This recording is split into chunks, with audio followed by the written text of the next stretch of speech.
I wasn't shocked to see my husband with his ex. I only froze because the man sitting next to me, Douglas, his boss, looked at me like he'd known this would happen. A silent cut. No pain yet. Just cold. I was in seat 14A on a flight to Rome. The overhead lights reflected off the seat in front of me, and the engine hummed like someone trying to hold in a long sigh. I tilted my head back to stretch my neck, and right then, a few rows ahead, I saw Jared, my husband. His shoulder leaned slightly to one side, and Talia, his ex, was resting her head right on that little tilt. Not an accident, not a slip, a posture of two people who know exactly who they're sitting next to. I didn't say anything, didn't pull my hand back, didn't shoot up from my seat. I just let my breath slow by one beat. Douglas, sitting on my right, glanced over. His expression was calm in a way that almost stung. Then he said, low and clear, "Were you ready for this?" I turned to look at him. His face showed no mockery, no pity, just the truth, placed on the table like an unopened file. I hadn't answered yet when the captain announced something. I didn't hear a word. All I heard was my heartbeat shifting, like I'd stepped through a different door. To understand this moment, I have to go back to when everything was still quiet. I'm Marin, and I work in event communications. This job teaches you a lot. Watch people before they watch you. Listen to the gaps in what they say, and read exactly who's telling the truth and who's trying to make it sound softer so it goes down easier. When I met Jared, he was working in operations at Douglas's company. He always seemed a little out of sync with the world, shy, gentle, and quick to avoid things. I used to think that was kindness. Later, I realized it was habit. He believed silence was how you kept everything peaceful, even when that peace wasn't real. Douglas, my husband's boss, was the kind of man who stood on the outside watching. Quiet, seasoned, with the look of someone who's seen enough not to be surprised by much. I'd met him a few times at company events. He wasn't cold. He was just used to seeing the truth before anyone had the chance to cover it. And Talia, Jared's ex, was never a name that bothered me. They'd broken up before I ever showed up. I never thought of her as a threat. Not until her presence started lining up a little too neatly with the times he told me, "Don't worry." The first signs are always small. Jared started taking work trips he couldn't explain. Last minute. It's quick. Nothing important. Messages came in and disappeared before I could walk close enough to read them. Nights when he said he was tired and went to bed early but stayed awake longer than I realized, his phone glowing under the blanket. And every time I asked, he answered with words light as thin paper. "Don't worry. It's nothing. You're overthinking. No yelling, no fights, just the cold spreading inch by inch. I'm not the jealous type. I'm not the jump to conclusions type either. But someone in communications knows this. The quietest thing is usually the truest thing. I felt the distance the way you notice a thin crack running through the floor. Not wide, not deep, but real. I waited for him to tell me when he was ready. He never was. Not until this trip to Rome. The sound of a flight attendant pulling a curtain snapped me out of my thoughts. I looked up again. Talia adjusted her jacket, her hand landing on the armrest next to Jared's. He didn't move away, didn't shift his hand. I didn't react. Some moments don't need expression, just acknowledgement. Douglas let out a quiet breath, not loud enough for anyone else to hear, but enough for me to know this wasn't the first time he'd noticed something. He tilted his head slightly toward me, not intrusive, not curious, more like someone watching the final puzzle piece click into place. His eyes said more than words, "I know what you're seeing." And he was right. He knew. Maybe not the whole story, but definitely more than I did, and more than Jared ever chose to say. I leaned back in my seat, keeping my breath steady. I wasn't trying to look strong. I was just staying honest with myself. I'd reached the limit of trusting someone without anything to stand on except his promises. The plane started rolling onto the runway. The cabin lights dimmed. The window trembled slightly as the engines picked up speed. And I realized something simple, sharp as metal under low light. I wasn't frozen because my husband was sitting with his ex. I was frozen because Douglas seemed to have known everything before I did, and he was waiting to see how I would see it. In that moment, I understood this. My marriage wasn't threatened by another woman. It was threatened by the truth Jared thought I wasn't strong enough to face. The engine settled as the plane reached cruising altitude. I kept my eyes forward without really looking at anything. I just saw Jared's silhouette lean toward Talia when she said something, then pull back quickly, like he suddenly remembered someone might be watching. He looked down the aisle once. His eyes met mine for half a second. Then he looked away fast, like someone covering an open wound with a sleeve. Talia didn't look away from anything. She laughed, brushed his shoulder as she talked, friendly enough to seem harmless, practiced enough to feel intentional. The kind of natural that's designed never too close, never too distant. A perfect middle ground for people who like things blurry. Douglas sat beside me, quieter than usual. He stared ahead, but I could feel him noting every small shift in my hands, in my breath. Nothing loud filled the cabin, but something colder than the air vents settled between all of us. Other images started stacking over this moment, details I'd brushed off because I didn't want to seem paranoid. Like the time Jared told me not to worry about Talia's messages. "We're just talking," he said, in the tone people use when they're explaining something simple to a child. Or the time I saw her name on a meeting calendar and he said, "Just leave it. Don't ask. It's nothing." Then the nights he deleted messages the second he read them. When I asked why, he only smiled. "I just don't want you to misunderstand." A line that sounds protective, but really just shuts down your ability to see clearly. Anyone in communications knows this. You don't delete information because it's dangerous. You delete it because it forces people to ask questions. I hadn't asked the big questions. I'd only observed.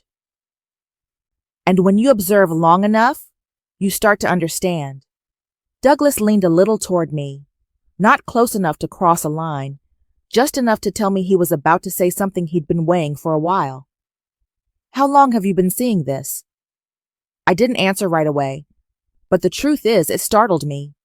Not the question, but the way he asked it. Calm, no pity, no judgment. Like he was naming something I already knew, but hadn't had the courage to call out loud. "I'm not sure," I said quietly, "but not just today." Douglas nodded, the kind of nod from someone who stood exactly where I was standing, caught between confusion and clarity, suspicion and proof. We sat in silence for a few more minutes before he spoke again. I used to think I was doing the right thing by not telling my ex-wife everything. I thought staying quiet would keep the peace. He paused, eyes fixed on the row where Jared sat.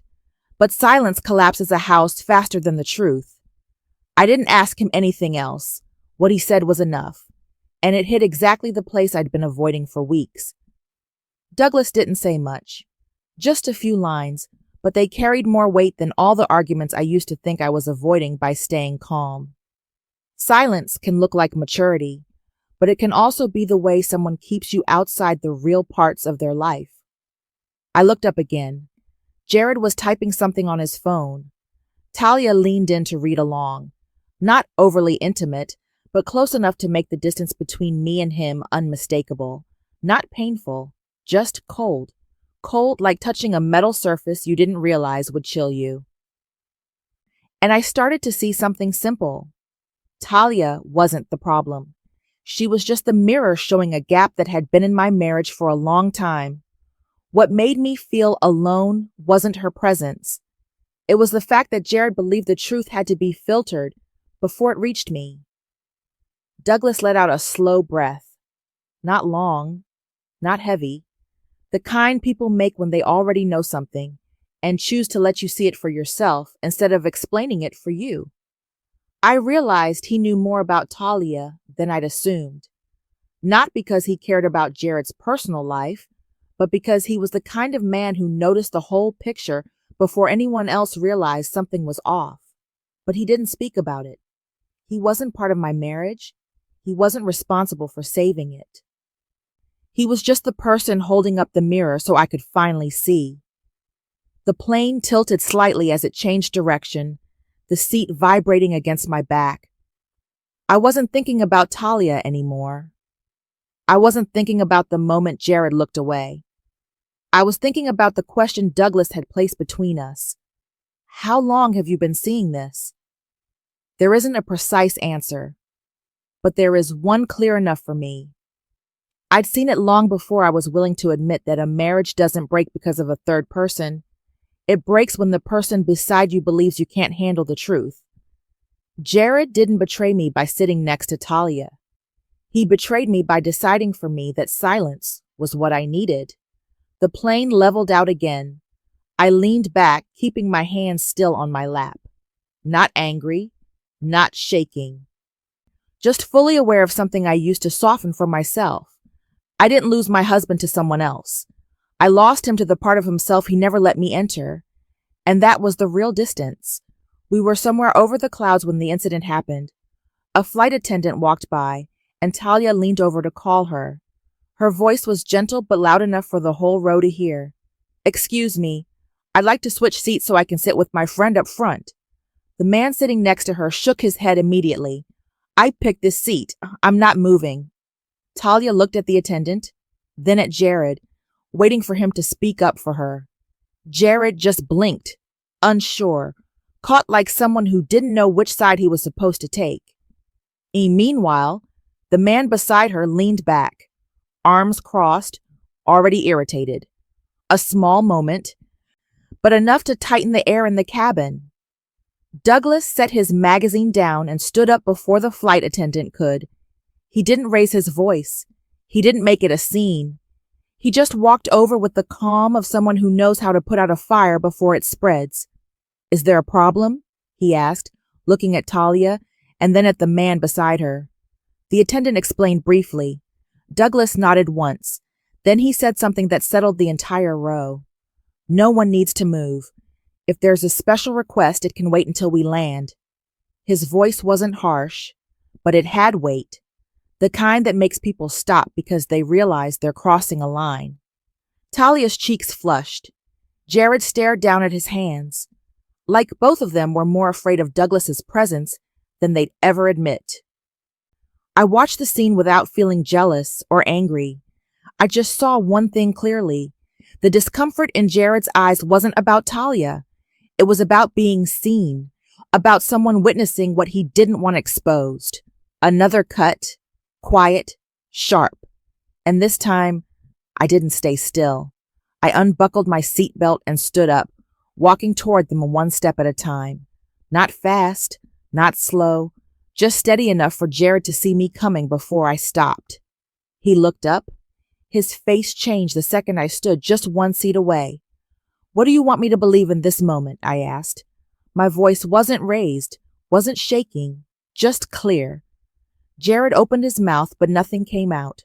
A gap formed between us, the same kind that appeared every time I asked something he didn't answer. No one said anything, until Talia broke the silence. "Let me speak," she said, her tone neither defensive nor apologetic. "Jared invited me to Rome. He said he wanted to help me get through something personal." I didn't look at her. I looked at Jared. He still said nothing. Talia inhaled softly, then added the line that made the entire cabin go silent. "He told me you two were taking some time apart to think." I stood still, no blinking, no sharp breath. One sentence was enough to rearrange every piece of doubt from the past weeks into a single solid picture. Talia wasn't the one who broke anything. She only repeated what Jared had told her, what he'd never once said to me. Douglas was behind me. I didn't need to turn to know his eyes were on Jared, not disappointed, not angry, just the look of someone whose suspicions had been right from the start. Jared's shoulders tightened, his mouth opened, then closed again, like he was trying to construct a reasonable explanation for a truth that no longer had anywhere to hide. I didn't ask for more. I didn't demand details. I didn't interrogate him. I just looked at the man who once promised he'd never hide anything important from me. And then I said one line that cut through every attempt he'd made to protect himself with silence. Don't use your silence to rewrite my place in your life. Not sharp, not bitter, but it fell between us like metal hitting the floor. Talia lowered her head. She knew that line wasn't meant for her. Jared looked at me like he'd just been pulled out of the place he'd been hiding since the start of all this. Douglas didn't say a word, but I could feel he'd stopped observing because the truth was no longer covered. Jared finally managed. I didn't mean it like that. I just didn't want you to get hurt. A familiar explanation, a familiar way of shifting things, and exactly why my last line needed to be said, because this wasn't about Talia anymore. It wasn't about Rome. It wasn't about a moment on a plane. It was about a man who decided for me, who believed I was weaker than the truth. The cabin air didn't feel heavy now. It felt clear. The kind of clear that makes long hidden boundaries show themselves. Talia spoke softly. I didn't mean to interfere. I just believed what he told me. That didn't bother me. It only confirmed what I already understood. Jared had built two versions of the story, one for me, one for someone else. And both depended on the assumption that I would never stand up and check for myself. Douglas finally spoke, his voice low and steady. Everyone is responsible for what they say. It wasn't just for Jared.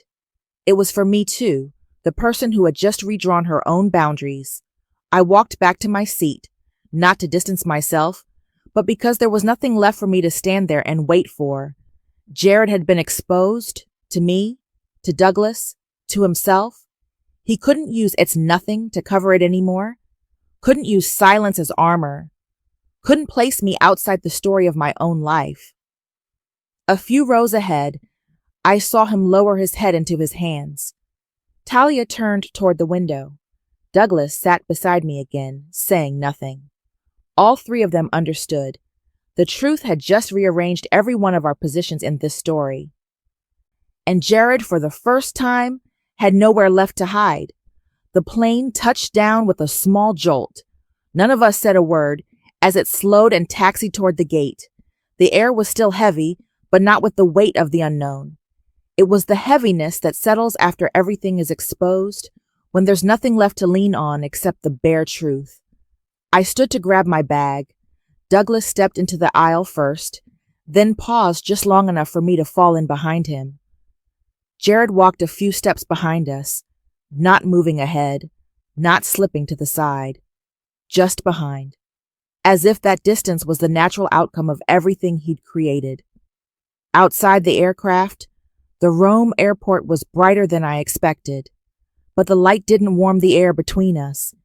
It only made everything clearer. As we walked through the jet bridge, Douglas was the one who finally broke the silence. He spoke without looking at me, like he was talking to someone he remembered. I used to think I was doing the right thing, he began, when I hid the trouble I was having at work from my ex-wife. I thought she was sensitive, that she worried too easily. I didn't want to upset her. He slowed his pace a little so I could hear every word. But what hurt her most was that I decided for her. He stopped walking, turned to me. The truth never breaks a marriage. Silence does. The words fell light as ash but hot as metal. I didn't answer. I didn't need to. I just took it in. Douglas wasn't taking my side. He wasn't taking Jared's either. He was standing on the side of what was right, something he learned the hard way. We reached baggage claim. Jared stood far enough that I couldn't smell the familiar scent of him, but close enough that I knew he wanted to speak. His hand tightened around his backpack strap. He opened his mouth, then closed it again, like someone trying to shape an apology that was already too late. "Marin," he said softly. I turned, not cold, not angry, just steady. "I didn't mean for things to end up like this," he said. "I just didn't want you to get hurt." I looked at him for one more second before asking, "Then is today's hurt because of me, or because you kept me in the dark?" Jared lowered his head. There was no avoiding it. A person can hide what they do, but they can't hide the truth in their eyes when they're asked the right question. He took a long breath, ready to say something, but nothing fit the space between us anymore. We left baggage claim and stepped into the arrivals hall. People moved in every direction, rolling suitcases, talking, laughing, but my world held only 3 people: me, Jared, and Douglas, the quiet but most significant presence in this moment. I stopped walking, turned fully toward Jared. No breaking down, no tears, no shouting, just the clarity I needed to say out loud. "If you want to keep this marriage," I said, every word steady, "you have to stand beside me, not ahead of me, not hiding behind things. If you can't stand next to me, then don't hold me back." Jared looked up, and for the first time on this entire trip, I saw the truth in his eyes, not guilt, not regret, but the realization that he no longer had control over this conversation. He stayed quiet, but not the kind of quiet meant for hiding. The kind that comes from finally understanding. A long moment passed. No one interrupted. No one defended anything. No one tried to repaint the picture. Douglas stepped closer without inserting himself into what we were saying. He didn't need to. His role wasn't to lecture or to fix anything. He was simply a witness. And sometimes, a witness is the person who helps you see yourself the clearest. He looked at me, not with pity, not with encouragement, with the look of someone who knows I just walked through something most people never find the courage to face head on. A look of recognition. We stepped out of the airport and into the city. Rome opened around us with warm windows, old clay roofs, and stone streets full of rolling suitcase wheels. A place far from home. Yet somehow the place where I stood the clearest in my own story. I didn't know where my marriage was heading. I didn't know if we would ever return to what we were. But I knew one thing. Today, I stopped standing in the place someone else put me. Douglas walked a bit ahead to call for a car. Before he did, he looked back at me once more. No words, but enough for me to understand. He saw me grow stronger in the way he hoped I would. Not strong as in hardened, strong as in no longer letting someone else's silence define my worth. Rome, on the last day of the trip, had a quiet kind of brightness. I walked along the stone path that led to a small square near the hotel. The sound of my shoes tapping the pavement was soft and steady, like a heartbeat finally back in rhythm after months of beating wrong. I didn't walk fast. I didn't plan what came next. I just felt the clarity I'd been missing for far too long. A clarity no one handed to me, one I gave myself by taking my place back. My marriage might continue. It might end. But the most important thing is this. I no longer stand small in my own story. I no longer let anyone decide what I can handle or what truths I should hear. I no longer call cuts just misunderstandings.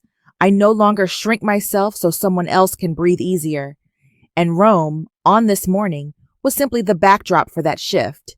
At noon, Jared found me in the hotel lobby. He stood there with his hands clasped, eyes not hiding, but not steady either. I could tell he'd spent the whole night trying to shape a decent explanation. But whatever he was about to say wouldn't change the truth of the past few weeks. "Marin," he began, voice low, "I thought you were too fragile to hear the truth." I looked at him. No hurt, no surprise, Just the sense that he'd finally said out loud what I'd known since that first moment on the plane. The only thing that made me fragile, I said, was you thinking that. The air between us dipped, not to threaten, just to let the truth walk forward. Jared nodded slowly, like he finally understood that the crack in our marriage didn't come from someone else. It came from the way he placed me outside the boundaries of his life. I want to fix this, he said. I don't need a big promise from you, I said. I just need this. If we continue, it has to be based on the truth, not a softened version meant to make things easier for me. I understand, he said again. But this time the word landed with more weight. No vows, no tears, just a thin but honest agreement. If we moved forward, we'd walk side by side, not ahead, not behind, and not leaving either of us outside our own story. That afternoon, Douglas found me while I was waiting for the elevator. He didn't start with a question or by bringing up what had happened. He just stood next to me for a moment, hands in his coat pockets, eyes on the window where the sunset stretched long orange lines across the city. I used to think I was doing the right thing by shielding someone, he said, but it turns out the quickest way to weaken a person is to keep them in the shade. I didn't look at him. I just let the words settle into the place they belonged. Douglas tilted his head slightly, giving me one more glance.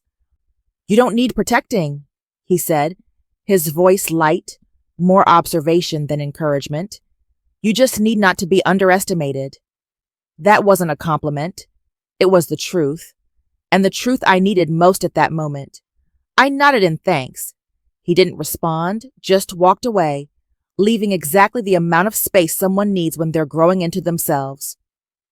On the last night in Rome, I stood on the hotel balcony. The city stretched out below me, warm streetlights, voices rising from the square like scattered notes. No dramatic victory, no romantic reconciliation, no painted ending, just calm, a new kind of calm, sharp, clear, and not borrowed from anyone else. I didn't know what decision I'd make tomorrow about my marriage, but I knew something more important. I'd taken my place back, and sometimes that alone is the only way to pull yourself out of a shadow you didn't realize you'd stepped into.